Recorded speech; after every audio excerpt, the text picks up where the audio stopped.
Hello दोस्तों। आज हम करेंगे रीजनिंग के महत्वपूर्ण प्रश्न को हल। और दोस्तों, इन प्रश्नों के अभ्यास के माध्यम से आप अपनी किसी भी परीक्षा की तैयारी को बेहतर कर सकते हो। आइए दोस्तों, शुरू करते हैं आज का पहला प्रश्न।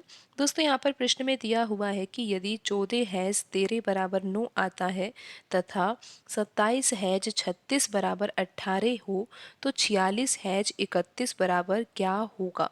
तो दोस्तों, ये पता लगाने के लिए कि 46 हैज 31 बराबर क्या होगा, उससे पहले तो हमें यहाँ पर जो ये दो संबंध दिए हुए हैं, इन दोनों संबंधों को ही समझना होगा। क्योंकि दोस्तों, अगर हम यहाँ पर यही समझ जाते हैं कि 14 और 13 के द्वारा 9 को किस प्रकार प्राप्त किया जा रहा है, तो फिर ये पता लगाना कि 46 और 31 के द्वारा यहाँ पर प्रश्न चिन्ह के स्थान पर कौन सी संख्या आएगी, ये तो बहुत ही आसान हो जाएगा। तो दोस्तों, सबसे पहले तो हम यहाँ पर यही समझने का प्रयास करते हैं कि 14 और 13 के द्वारा किस प्रकार 9 को प्राप्त किया जा सकता है।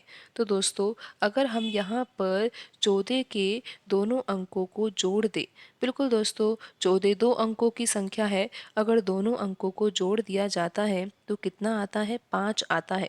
उसी प्रकार दोस्तों, 13 दो अंकों की संख्या है। अगर दोनों अंकों को जोड़ दिया जाता है तो कितना आता है, 4 आता है। और दोस्तों, अगर 5 और 4 को फिर से जोड़ दिया जाए तो कितना आएगा, 9 ही तो आएगा। बिल्कुल दोस्तों, यही पैटर्न लग रहा है यहाँ पर। कैसा पैटर्न है दोस्तों, यहाँ पर एक बार आप फिर से देख लीजिए।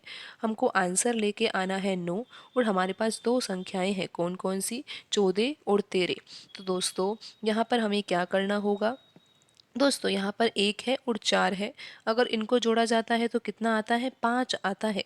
और दोस्तों, 1 और 3 को जोड़ा जाता है तो कितना आता है, 4 आता है। और दोस्तों, 5 और 4 को जोड़ने पर 9 आंसर आता है।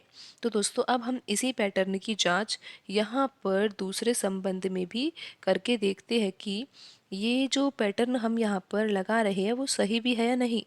दोस्तों, यहाँ पर भी हम क्या करेंगे, दोनों अंकों को इस तरह से लिख लेंगे। 27 के दोनों अंक 2 और 7 है दोस्तों, तो 2 और 7 को जोड़ा जाएगा तो 9 आएगा। उसी प्रकार 36 भी दोस्तों दो अंकों की संख्या है और दोनों अंकों को अगर जोड़ दिया जाता है तो 9 आता है। और दोस्तों, 9 और 9 को जोड़ने पर 18 आएगा और 18 ही दोस्तों यहाँ पर लिखा हुआ है। तो दोस्तों, अब हम यहाँ पर ये भी पता लगा लेते हैं कि प्रश्न चिन्ह के स्थान पर कौन सी संख्या आएगी। तो दोस्तों, 46 दो अंकों की संख्या है और दोनों अंक कौन से हैं, 4 और 6। और 4 और 6 को जोड़ा जाता है तो दोस्तों 10 आता है। उसी प्रकार दोस्तों, 31 भी दो अंकों की संख्या है और दोनों अंक कौन कौन से हैं, 3 और 1। दोस्तों, 3 और 1 को जोड़ने पर कितना आएगा, 4 आएगा। दोस्तों, उसके बाद हमें क्या करना था, 10 और 4 को जोड़कर दोस्तों कितना आएगा, 10 और 4 को जोड़ने पर दोस्तों 14 आएगा। तो दोस्तों, यहाँ पर प्रश्न चिन्ह के स्थान पर कौन सी संख्या आएगी, 14 आएगी। और दोस्तों, आप ये देख ही लीजिए कि जो ऑप्शन बी है उसमें 14 ही लिखा हुआ है। तो यहाँ पर जो सही आंसर होगा दोस्तों, ऑप्शन बी होगा। तो दोस्तों, इस तरह से आप इन प्रश्नों को आसानी से हल कर सकते हो। दोस्तों, आज की वीडियो में इतना ही। मिलते हैं अगली वीडियो में। धन्यवाद दोस्तों।